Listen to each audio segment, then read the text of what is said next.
कंचन के बेटे ऋषि की शादी कहीं नहीं हो रही थी।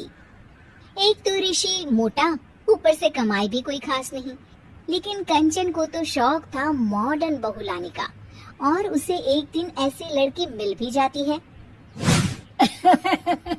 हमें तो आपका ऋषि बहुत पसंद है, लेकिन मैं आपको साफ साफ बता देती हूँ, मेरी बेटी के शौक थोड़े से अलग है बहन जी।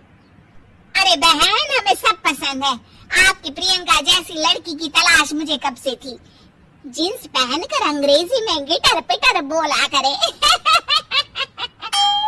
अरे बहन, जरा सुन तो लो, मेरी बेटी के शौक क्या क्या है। अरे नहीं नहीं बहन, बस लड़की को देख लिया तो सब कुछ देख लिया।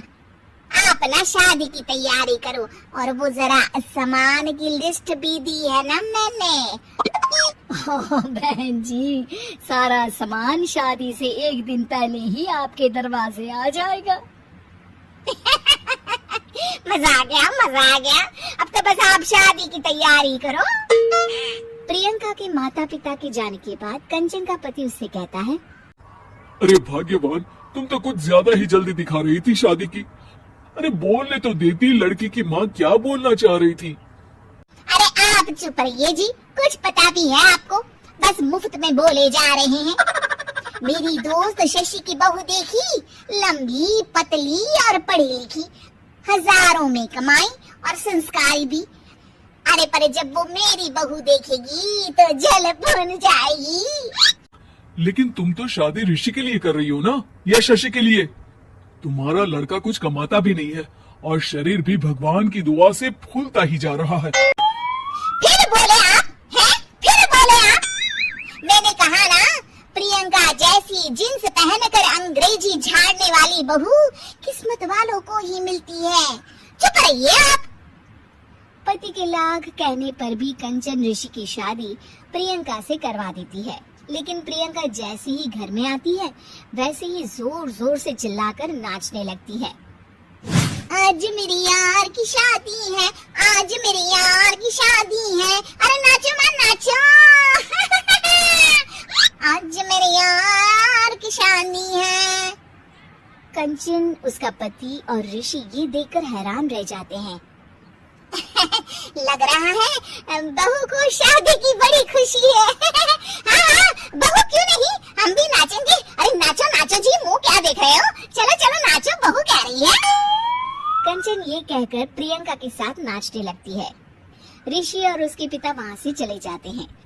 अगले दिन कंचन अपनी सहेलियों को प्रियंका से मिलवाने के लिए घर बुलाती है, जहाँ शशि भी आती है। अरे शशि, कैसी हो? मैं ना तुम्हें प्रियंका से मिलवाती हूँ।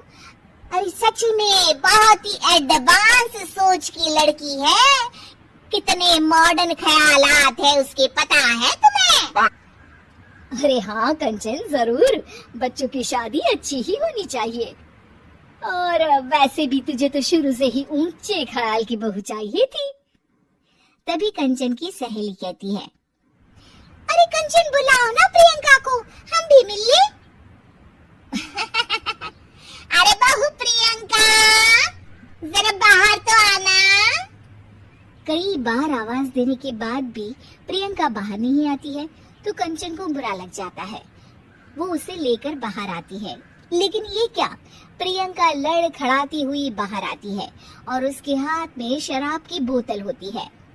हालांकि शराब पीना स्वास्थ्य के लिए हानिकारक होता है और ये हमारी किडनी के लिए बहुत ही खतरनाक है, लेकिन कंचन की बहू प्रियंका पूरे नशे में होती है। अरे इतने सारे लोग। ये कहकर वो शशि के पास जाती है। आंटी जी, पत्ते खेलेंगी, पत्ते।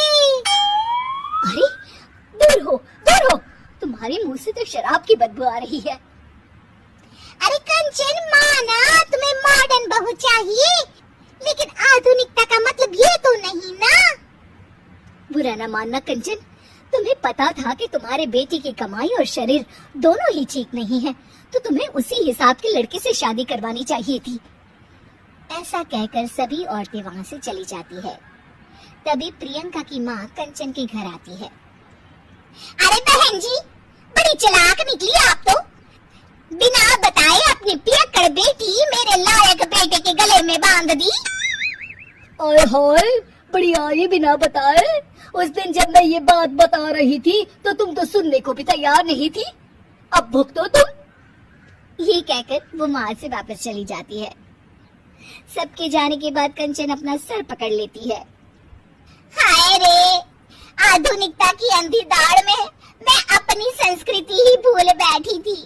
अब तो राम ही बचाए मुझे।